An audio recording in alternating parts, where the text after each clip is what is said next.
So it's Thanksgiving today, and I am out doing my fasted cardio before we go to my parents and eat all the foods.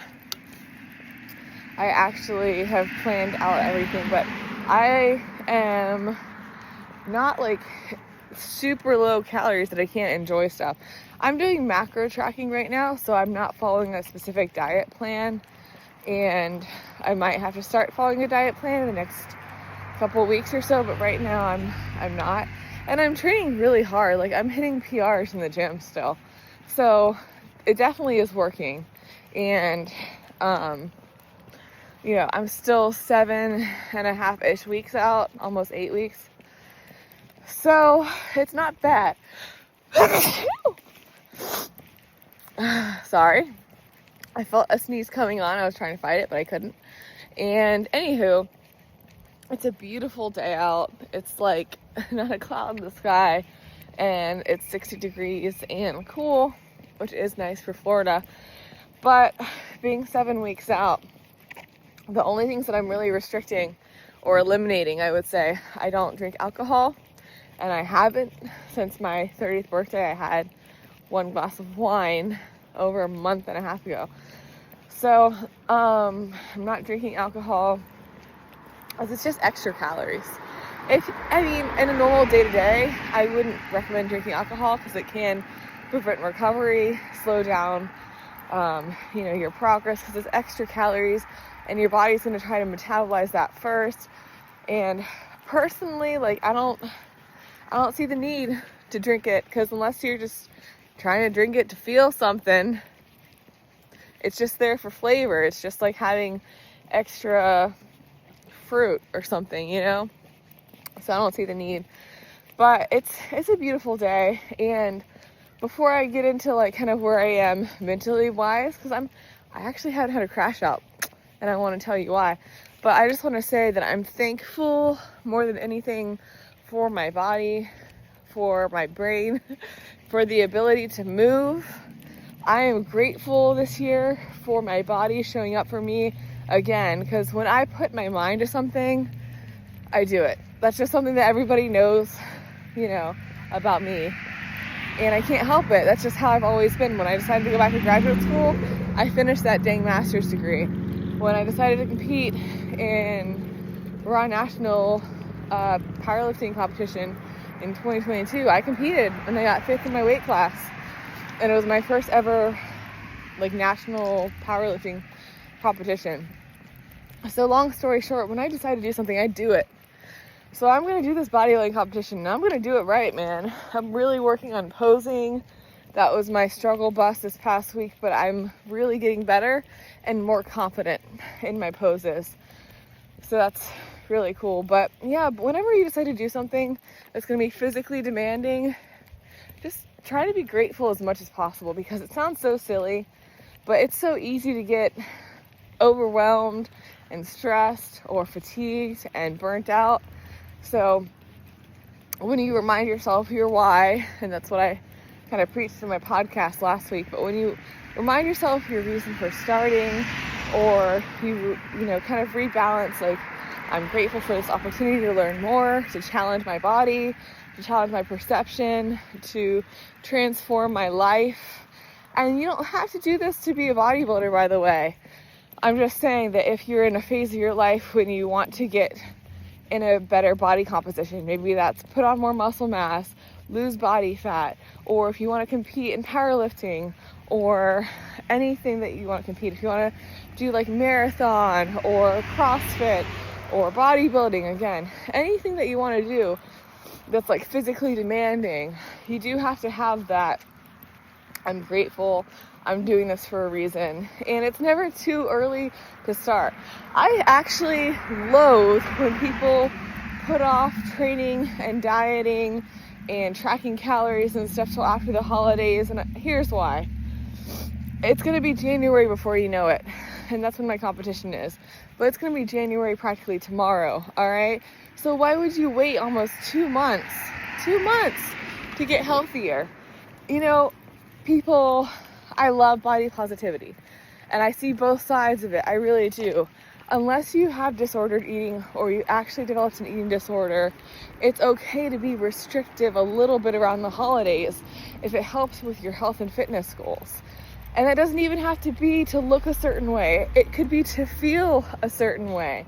All right. Back in the day in 2017, I was on the birth control pill and struggling with my hormones, and it was impacting my digestion, and I had bloating, and my mental health wasn't great, but I also was being overly restrictive, so that wasn't healthy. It is all about finding balance. You can enjoy food. You can eat and drink whatever. I would say, again, in certain points like alcohol, just do that in moderation. But I have found that you can make the holidays really healthy because there's so many awesome, healthier alternatives. It's not even for feeling guilty. It's for feeling healthier. Like literally, like your hormones are happier, digestion's healthier. So that's really important to remember and remind yourself around the holidays. Yeah, you can make your famous, grandma's pie or your mom's famous stuffing, whatever you want to do to honor your family and celebrate. Do that. Don't let all the traditions go by the wayside. But on the other end of the spectrum, like right now, instead of making like a sweet potato, like candied yams with marshmallows and stuff, I did a healthier alternative. I did glazed carrots, onions, shallots, garlic, and peppers, and with like oregano and thyme and rosemary, and I roasted that. So way less sugar, still delicious, right? And it's still helping me meet my health and fitness goals. And then staying on the other end of the spectrum, instead of getting a pumpkin pie, I decided to make a low sugar, so sugar-free, almost sugar-free. It's not completely sugar-free because I did have to use dark chocolate with some sugar in it, but low sugar chocolate peanut butter pudding pie, almost like a pudding pie, like a chocolate pie. And it's a really great healthy alternative. I taste tested it yesterday. It tastes amazing. People aren't even going to forget about, or people aren't even going to remember pumpkin pie. They're going to forget about it. And so when you find these little healthier alternatives, you definitely feel more empowered with your choices. For me, I do feel less guilty because I already know off the bat there's going to be more protein, more fiber, so I'm going to feel better, and way less sugar. So again, you're going to feel better, and you're also not going to feel like you're overeating or uncomfortable or anything like that. But that's kind of where I am right now since we're going to the holidays, because I am forced a little bit more to track, which is fine. I already knew that this was going to be part of the game plan, and I'm cool with it because mentally I already made a commitment. And when you do that and you make a commitment, you can't mess up, because as soon as you mess up and drop the ball, you have to start over again. And how fun is that? It's not fun. It delays your progress, and it makes you feel like you failed, and there's no point to that. So if you just have a plan and you execute the plan, there's no guilt, there's no fear or doubt, and you're happy. You feel good, you look good, everybody wins. Seriously, that is my mentality going to the holiday season from here on out. You can't enjoy everything, but if you track and you don't overeat, you will enjoy it more, because it won't delay your progress. And if you're in a phase of your life right now when you want to make serious progress, you do have to be down to the wire. You do have to be that strict, or else where's the progress? It's not just going to happen. You have to make it happen. Now, again, I'm feeling amazing right now mentally. I think because my coach has not dropped my calories so much. Instead, what he's been doing is I have 3 high calorie days a week and then 4 lower calorie days a week. And he did up my fasted cardio. So now I'm doing 55 minutes every day as opposed to 45 minutes every day. And I don't have to do it fastedly, if that's even a word. I don't have to do it in a fasted state. I just prefer to do it because I'm not hungry and I can get it out of the way. And then I feel less anxious when I'm going to do my cardio. When am I going to do my cardio? I still walk a lot throughout the day. I'm averaging right now about at least 15,000 steps a week, I would say. Even yesterday on my rest day, I didn't do fasted cardio. I still got, a lot of steps in. I was still at almost 13,000 steps, so I think 12,000 something, like 600 something. So, as long as you move, it's there. I do track it though. I'm very strict because I have to be. If I wasn't as in the bodybuilding phase of my life, I probably wouldn't track everything all the time, because it can get exhausting and take away from enjoyment of things. But if you want to do something right and naturally, as a natty, you gotta do it right. It's really hard to take shortcuts without it being noticeable in your physique or even your performance in the gym. I think people need to hear this too, because everyone, I hate to say this, but around the holidays I really hear, oh, you can have that cake, you can have that pie, you look so good. All right, Aunt Linda, let me tell you why. I don't have an Aunt Linda, I'm just joking, I'm using that as an excuse. Let me tell you why I look so good. It's because I said no to that pie last year, and I'm going to consider it, a part 2. You can still enjoy food in moderation. You can still have that pie if you want to, but don't let other people pressure you just because they want it. That's their decision. It's not your decision. I think this is so timely for how we live as a country. People think you can eat whatever you want. People think that a little bit of sugar doesn't go a long way, but it actually does. It adds up over time.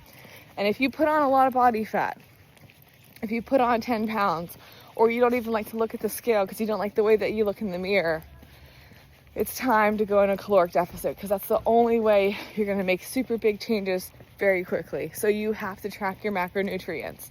You have to do this for your health. MyFitnessPal is free, baby. Do it. There's so many other apps. You can even put things into ChatGPT and they can spit it out for you. It's super easy. We are actually in the best time right now with the addition of AI to be able to track your calories, to know what you're eating, so that you're not restricting, so that you're not binging, so that you're satiated, eating enough protein for muscle mass, which, by the way, should be at least 1 gram of protein for the ideal body that you want. So let's just say you're 165 pounds, but you want to get to 140. That means you need to eat at least 140 grams of protein every day. So the calories that come from the protein is how you calculate that. So again, make sure you're tracking your food if you are in a caloric deficit. Maybe you take today off. That's fine too. But just be mindful, because if you eat too much and your body is not used to it, you will feel like crap. And I have been there. It's not a good feeling. And I just don't want that to happen to you. Because if that happens to you, no one's coming to save you. It's your own problem. So I hope this helped you today. It's Thanksgiving. Be grateful. Definitely practice gratitude. There's so much to be thankful for and grateful for. But don't lose track of your goals. Don't lose track of everything that you've worked really hard on this past year. And make sure you get some steps in. At the very least, if you're going to eat, whatever, that's fine. You will feel better. Your digestion will feel better as long as you're drinking enough water and staying hydrated, getting 10,000 steps a day. Even go to the gym today. There's no reason why you can't work out on a holiday. I just decided today should be my rest day because I've worked out 3 days in a row. But I hope you celebrate yourself today. I hope you make time for your goals. And I will see you next week. Bye, guys.